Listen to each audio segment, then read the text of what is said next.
Who was the wife of Cain? Watch me clarifying this mystery for y'all. For that, you're gonna have to go back in the very beginning with me. God created Adam and Eve, the parents of mankind, supposedly. Then they gave birth to Cain and Abel. With a simple math, we all can agree that on all the surface of the earth there are only 4 human beings.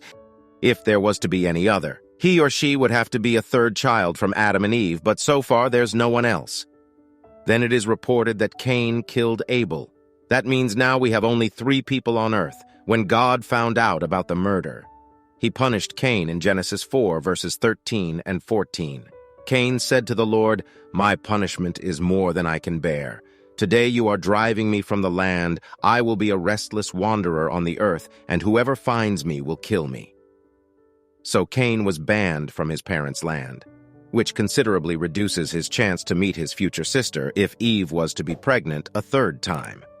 The only way Cain could have a wife is if Eve had given birth to a girl, which so far is not the case. But the storyteller didn't bother taking us for dumb with his next verse, Genesis 4, verses 16 and 17. So Cain went out from the Lord's presence and lived in the land of Nod, east of Eden. Cain made love to his wife, and she became pregnant and gave birth to Enoch. What the hell is that? Cain made love to his what? Who was this wife? What's her name? Who were her parents? When was she born? Because as far as I know, later on, Adam and Eve did give birth to a 3rd child, but he was a son named Seth in Genesis 4, verse 25. Pay attention as I am reading this verse for you. Adam made love to his wife again, and she gave birth to a son and named him Seth, saying, "God has granted me another child in place of Abel, since Cain killed him." Did you see that?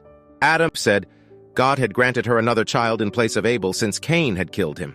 This verse tells us that Seth is the 3rd child which replaced Abel. And he was a boy, not a girl. And even if she was a girl, Cain wouldn't yet meet her. And she'd be definitely too young, because Adam gave birth to him when he was 130 years old. They really take us for dumb, don't they? So let me ask you these questions again. What was the name of Cain's wife?